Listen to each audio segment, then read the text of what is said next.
Alors, nous poursuivons ce matin notre étude dans le livre de Genèse et nous sommes au chapitre 2. Alors,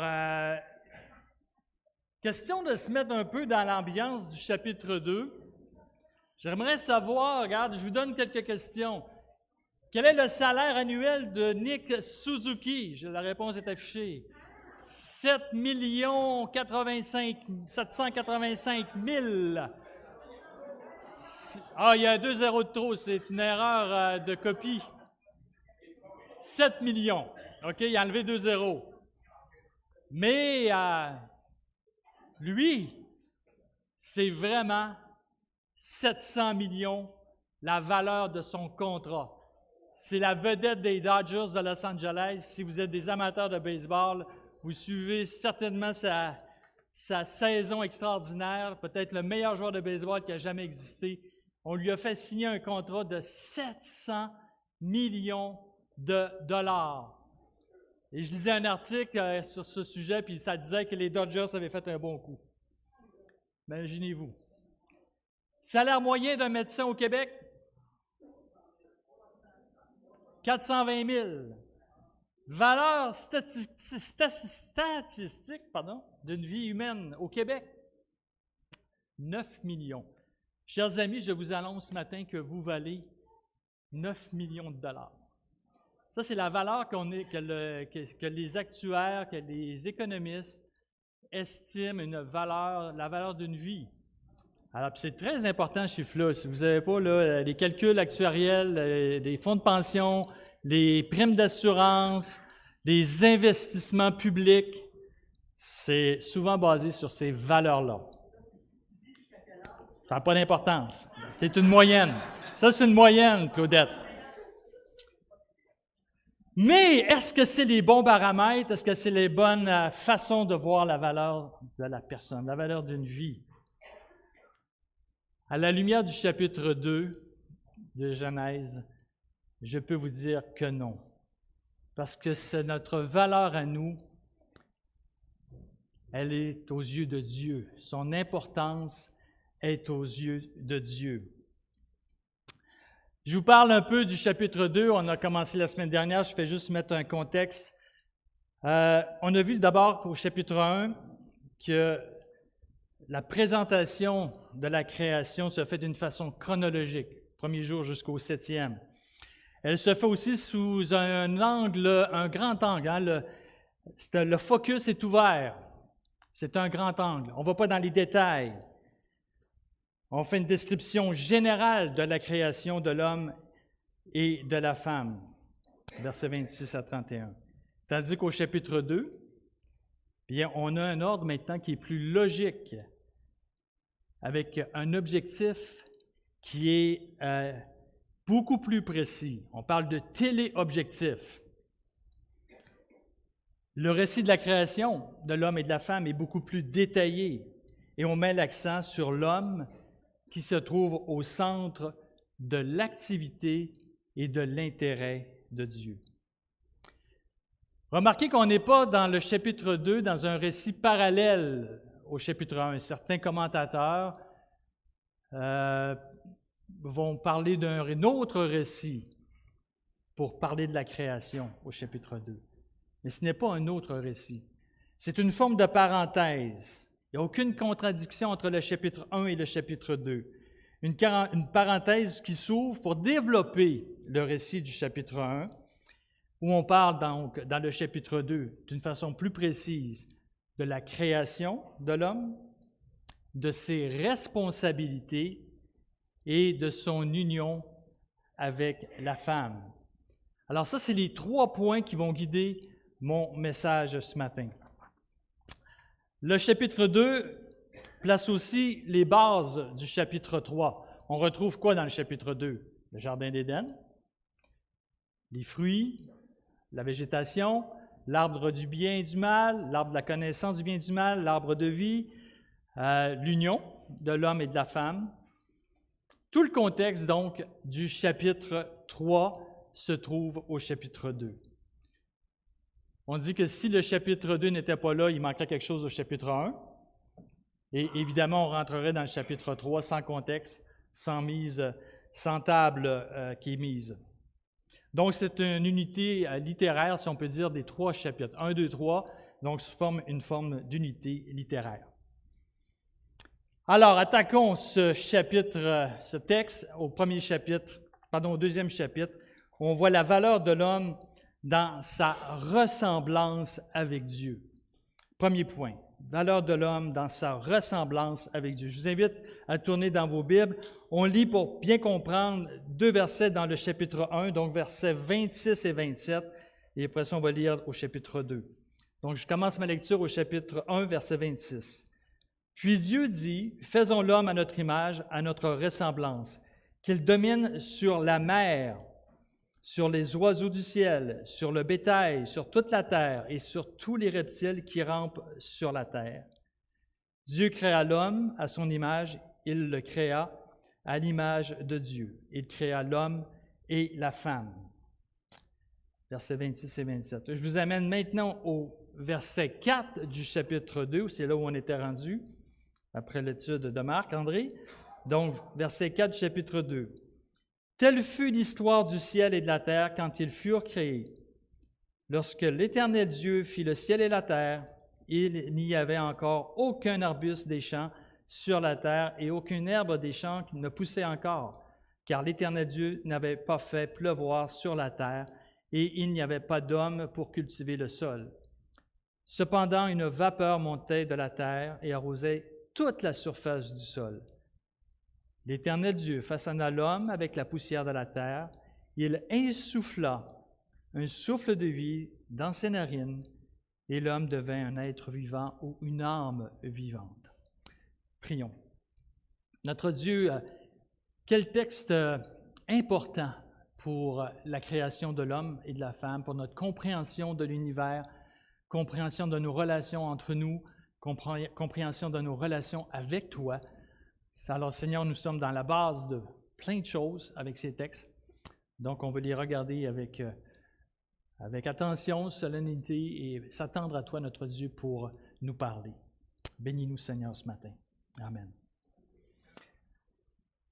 Je vous parle tout de suite du premier mot. Vous allez avoir un peu la suite de tout ce que je dis sur mon tableau.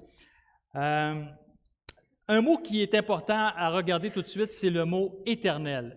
Au verset 4 du chapitre 2, le nom de Dieu devient beaucoup plus personnel. Le mot « éternel » est utilisé par l'auteur.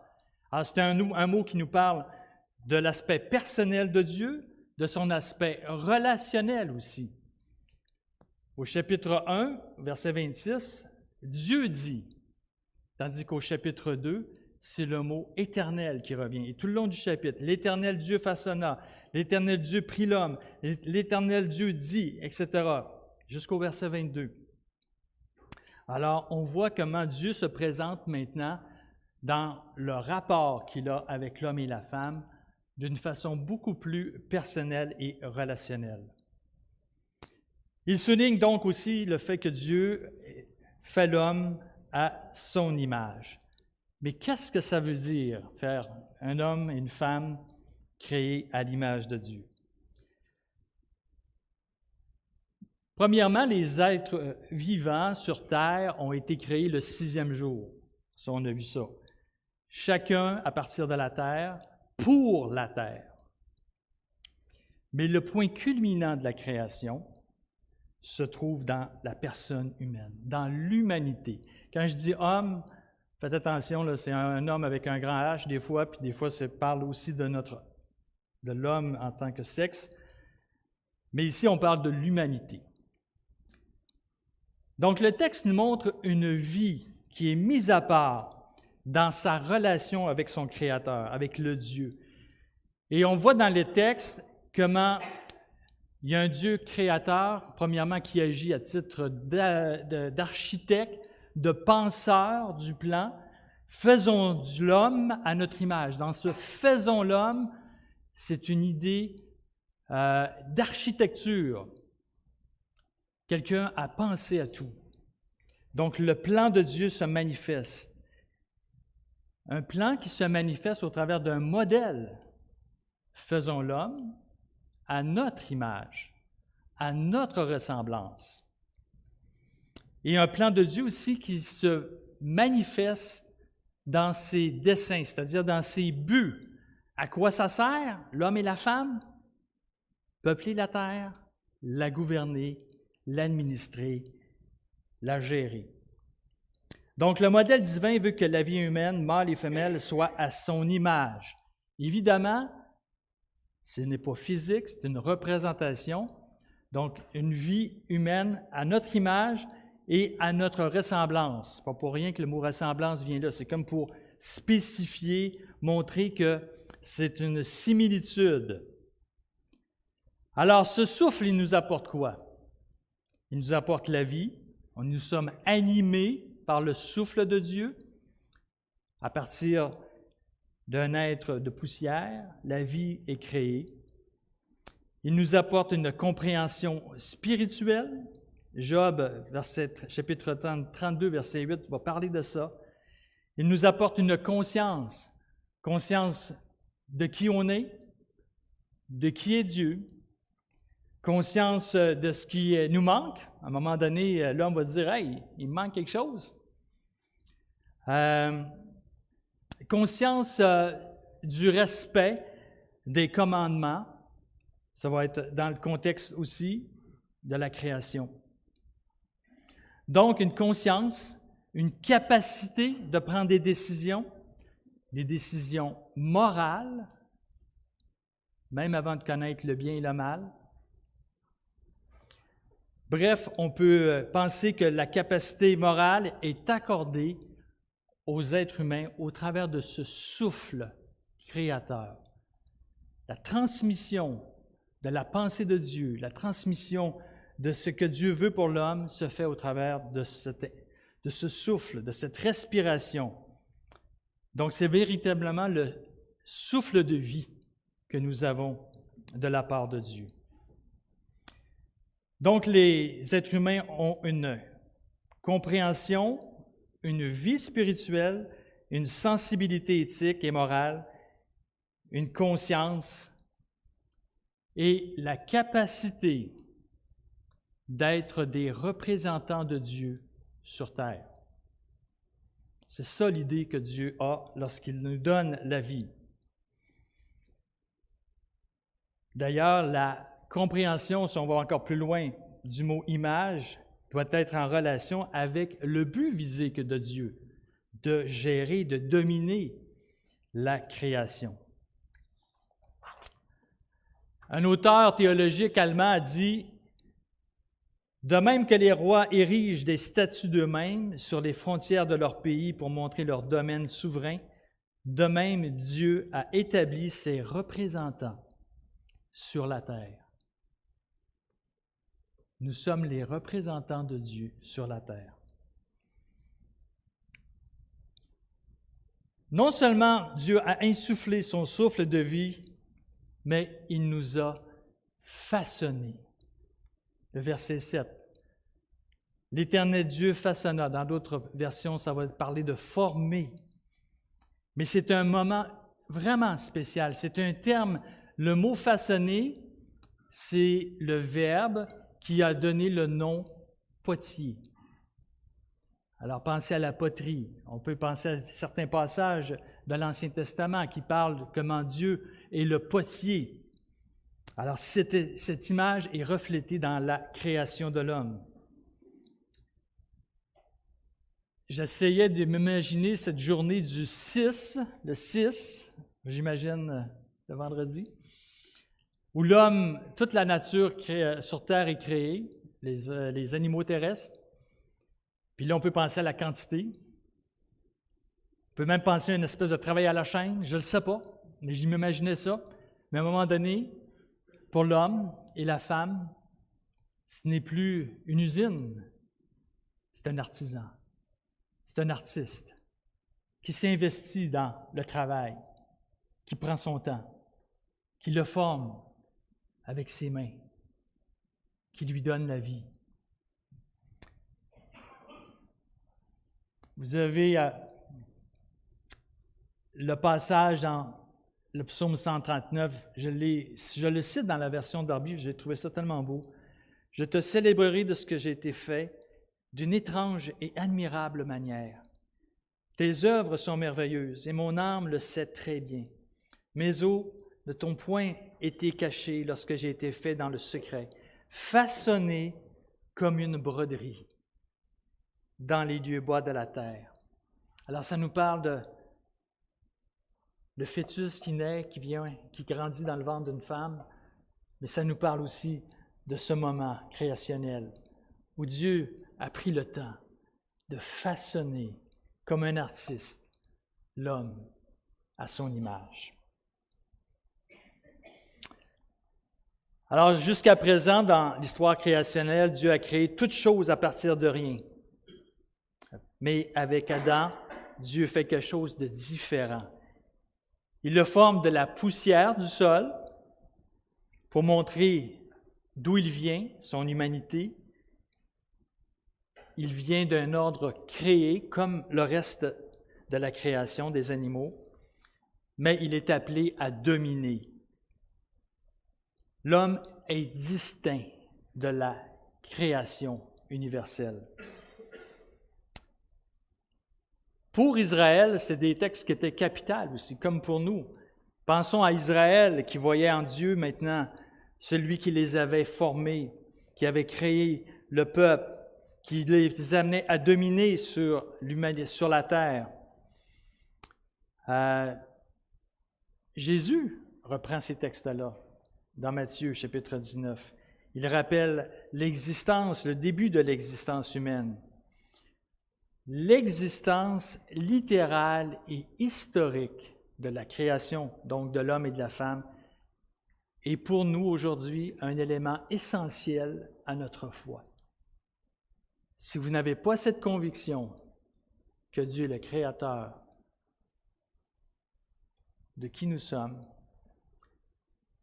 on a un gros problème théologique. Dieu est le Créateur de l'homme et de la femme.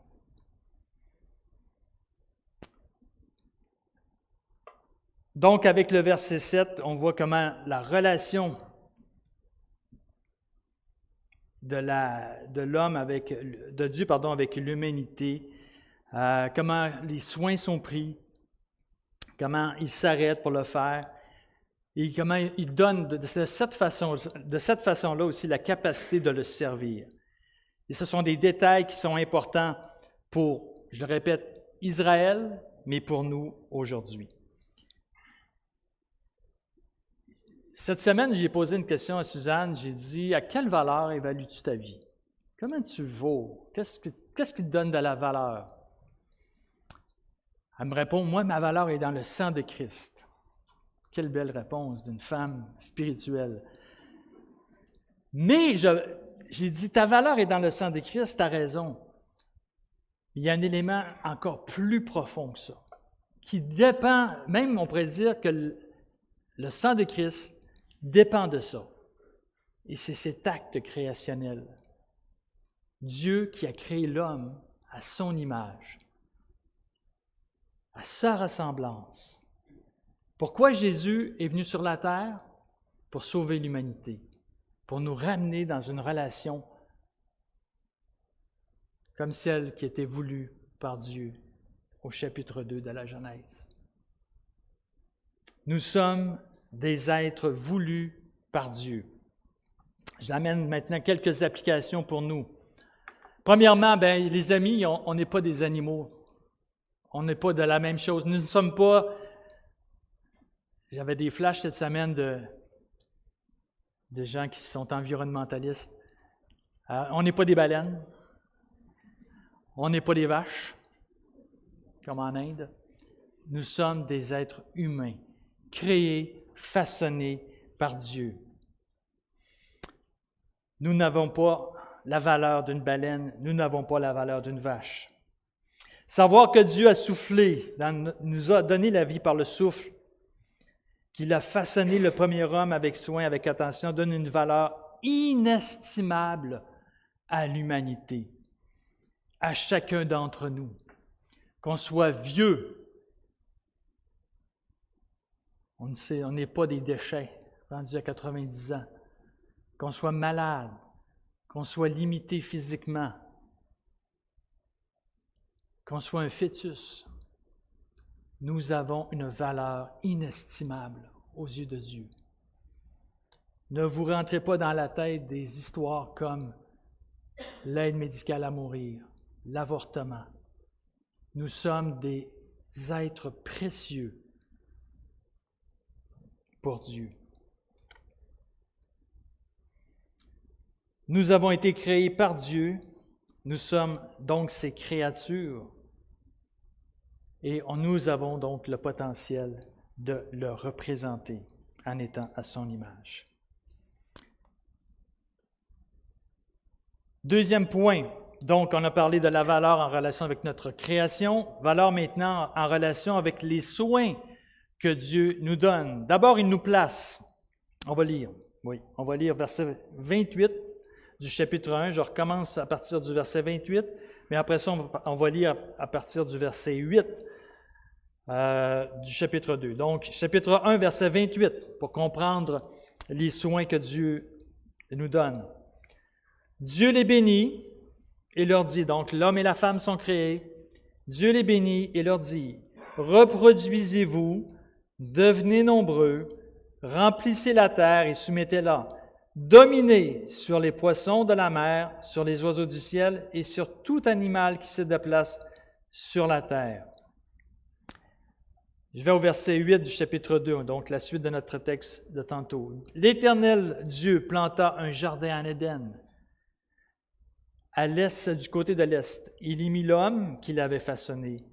L'Éternel Dieu fit pousser du sol des arbres de toutes sortes, agréables à voir, porteurs de fruits bons à manger.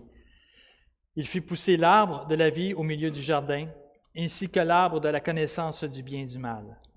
Un fleuve sortait d'Éden pour arroser le jardin, et de là il se divisait en 4 bras.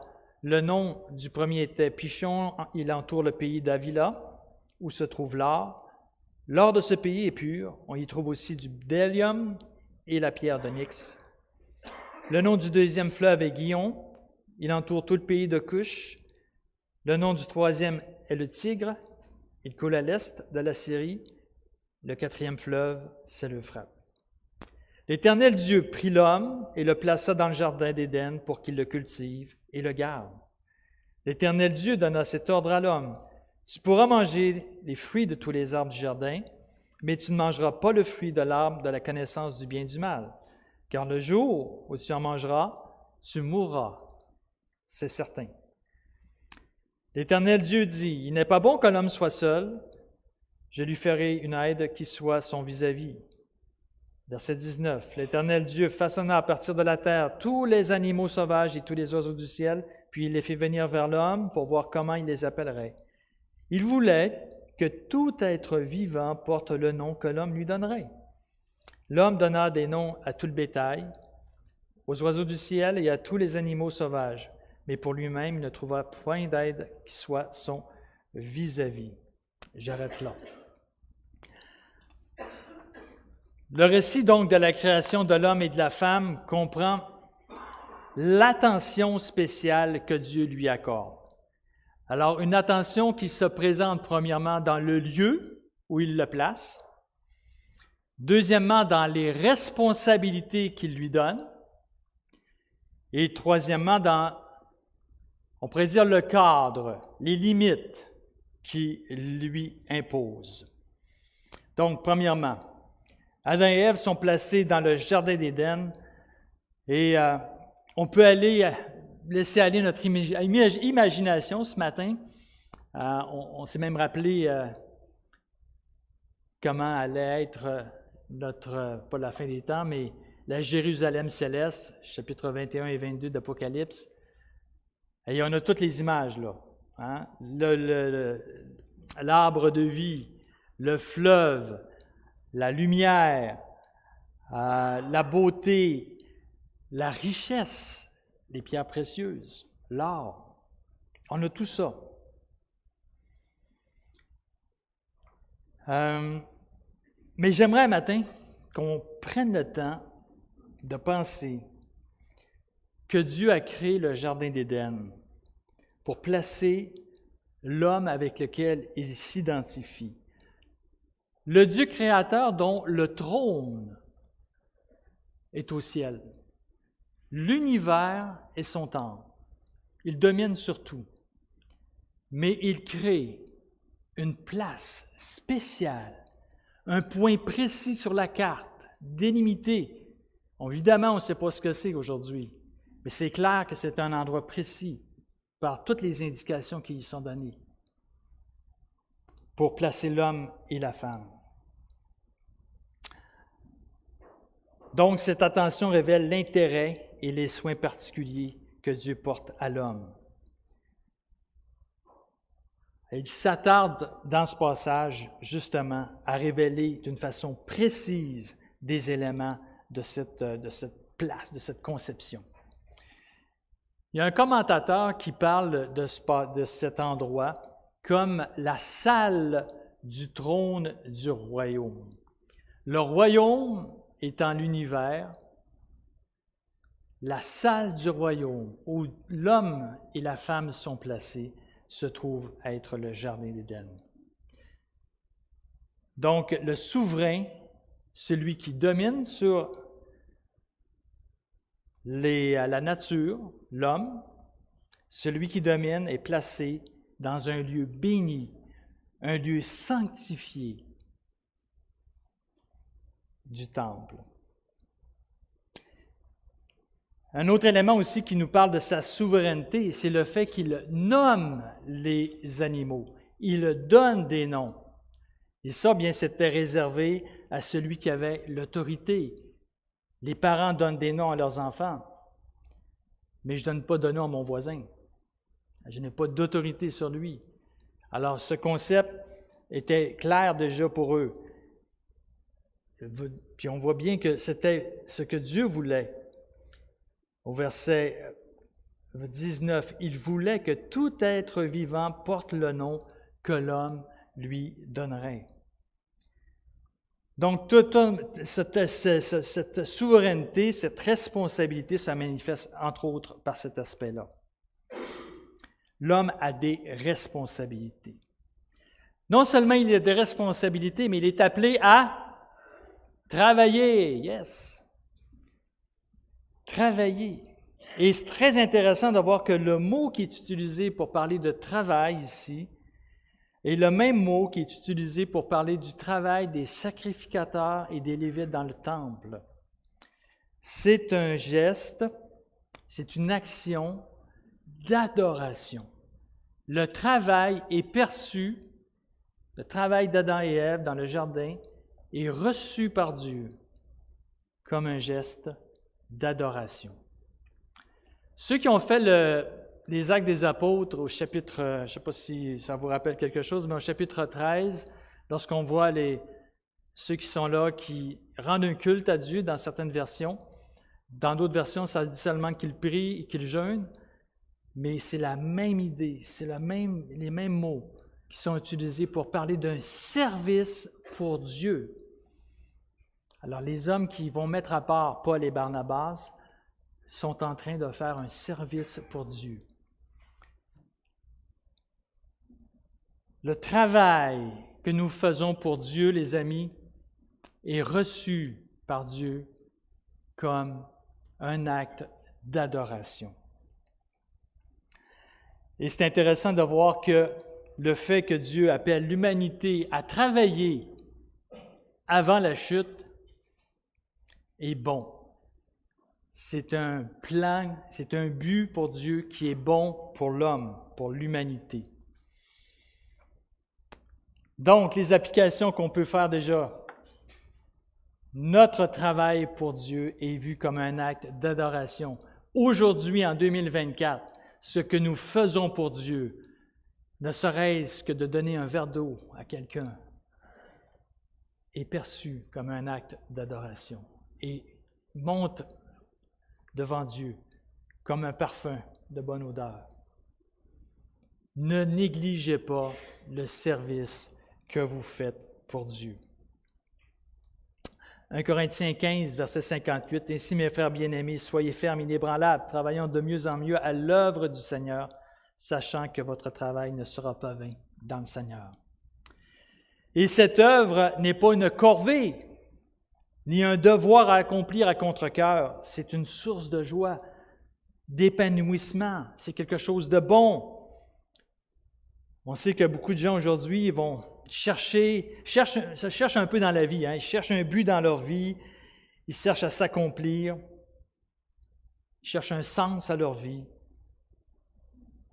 Servir Dieu donne un sens à nos vies.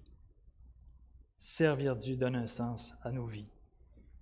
Ne manquez pas les occasions de servir.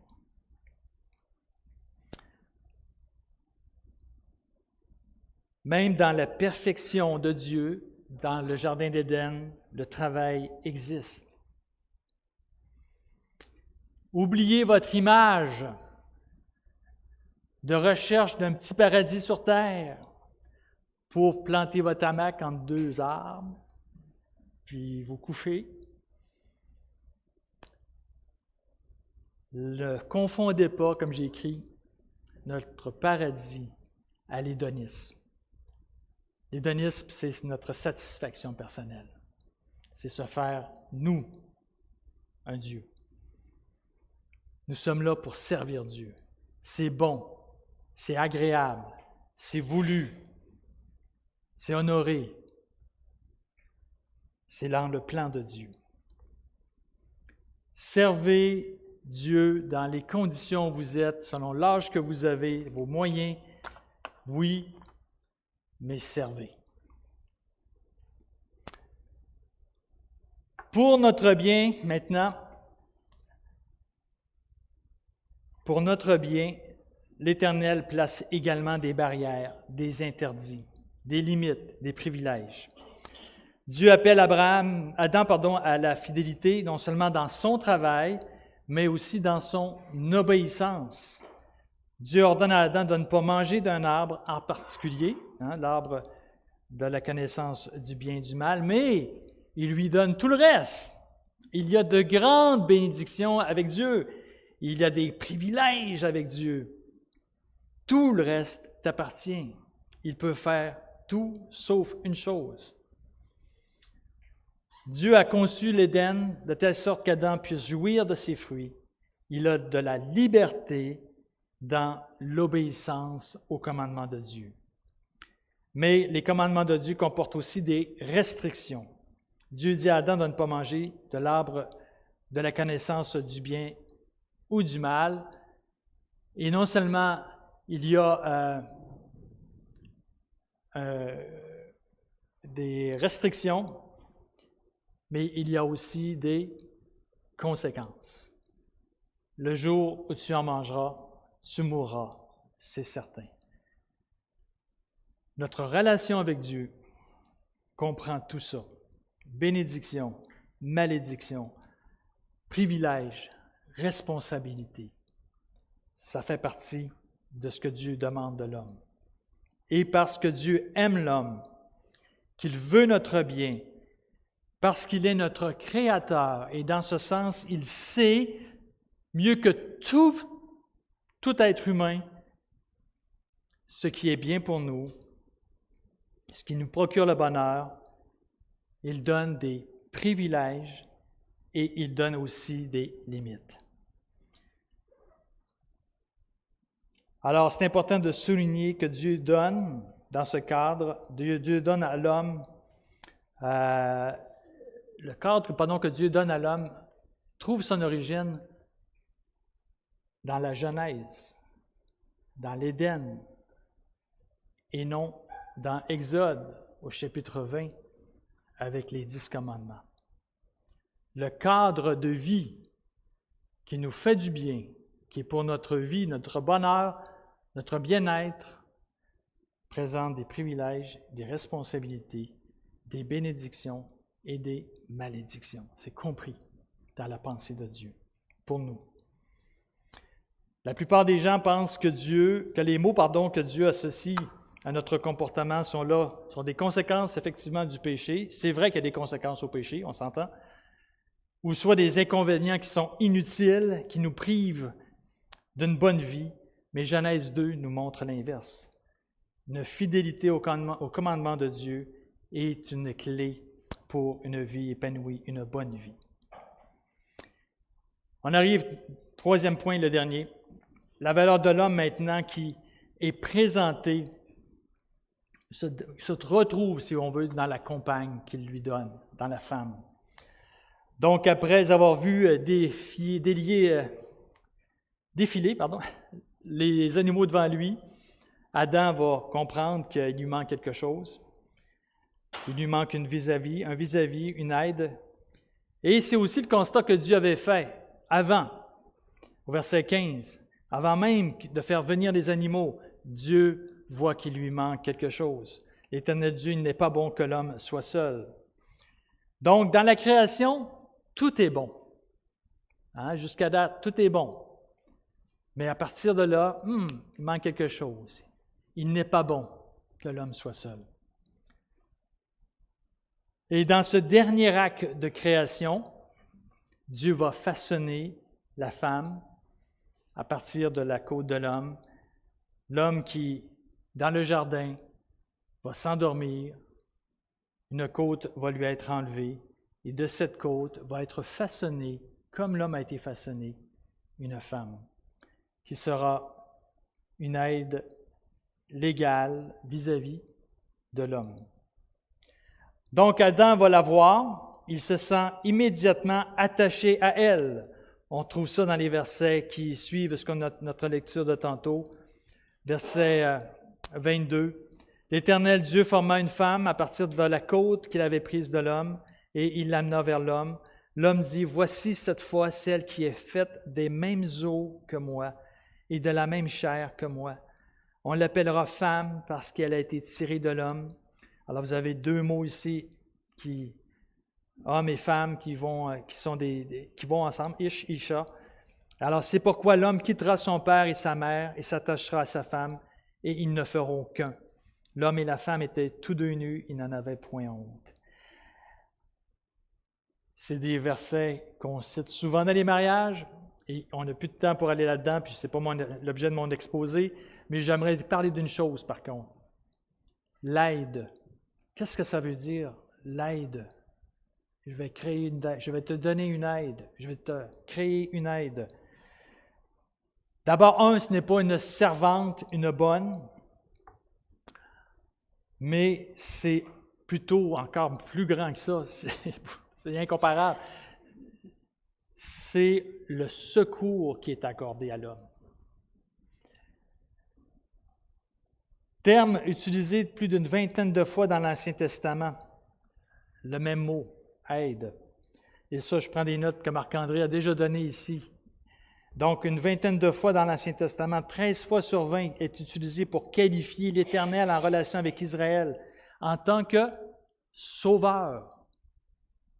6 fois, l'aide est en parallèle avec le bouclier. Exemple, Deutéronome 33, 29. « Que tu es heureux, Israël! Qui est cet homme, qui est comme toi, un peuple sauvé par l'Éternel, le bouclier de ton secours et le pied de ta gloire? » J'ai mis à l'écran le psaume 33, verset 20. « Notre âme espère en l'Éternel, il est notre secours et notre bouclier. » C'est le même mot utilisé ici pour parler de l'aide que Dieu donne à l'homme quand il parle de la femme. Alors, mesdames, vous n'êtes pas un second violon, vous n'êtes pas une bonne à la maison, vous êtes le secours de votre mari. La femme n'est pas donnée pour combler un besoin, le besoin d'un assistant, mais pour délivrer l'homme de sa solitude.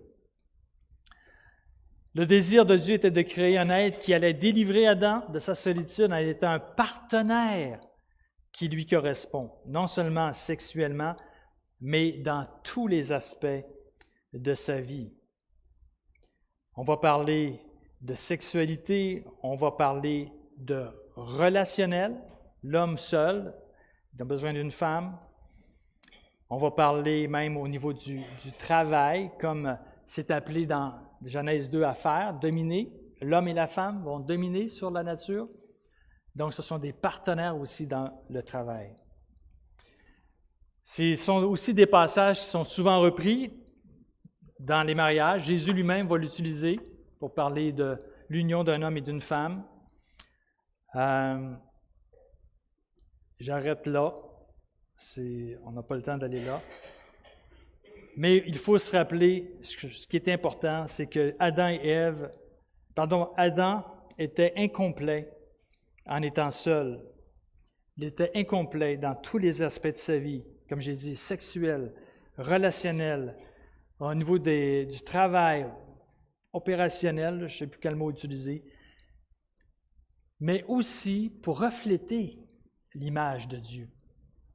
Ça prend un homme et une femme pour refléter l'image de Dieu. Dieu n'est pas homme, n'est pas femme, mais on va voir dans cette image de l'homme et de la femme la diversité, l'unité dans la diversité. Alors c'est ça aussi que ça représente, l'homme et la femme. L'attachement intime du mariage est le début d'un attachement qui va prendre d'autres formes dans la communauté, dans notre famille,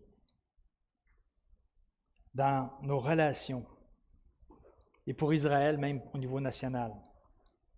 Alors, puisque nous sommes des êtres relationnels, nous sommes incomplets en étant isolés, nous sommes faits pour vivre en relation. Relation personnelle, les uns avec les autres, relation dans le couple, relation avec notre Dieu. Je termine avec une conclusion. Peut-être qu'aujourd'hui, vous avez de la misère à évaluer votre valeur. Vous vous estimez moins que rien. Peut-être que les autres vous trouvent moins que rien. Mais j'aimerais que vous sachiez qu'aux yeux de Dieu, vous avez une valeur inestimable. Parce qu'il est celui qui a insufflé le souffle de vie dans l'homme. Vous avez une valeur inestimable. J'aimerais aussi qu'on se donne un mandat en tant qu'Église, en tant qu'Assemblée, qu'on démontre notre appréciation de l'humanité, qu'on démontre notre appréciation de l'homme, de la femme,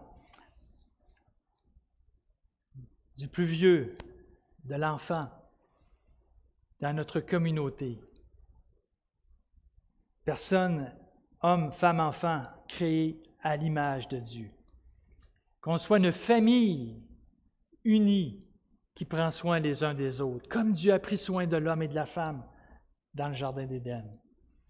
Qu'on ait ce modèle d'Église. Notre thème cette année, « Où es-tu?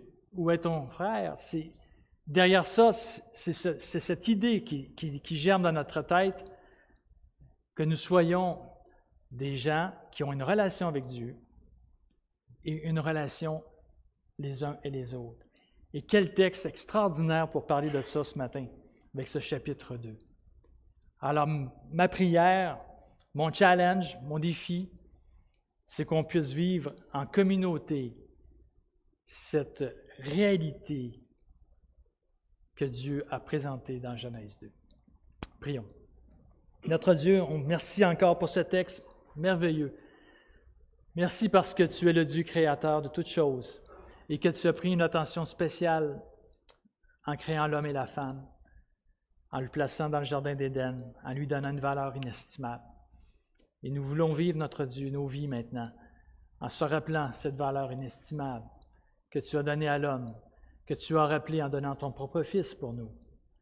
Alors, Seigneur, merci. Bénis notre assemblée. Donne-nous des liens d'amour, d'amitié, de soins comparables à ce que tu as voulu faire dans le Jardin d'Éden. Au nom de ton Fils, Amen.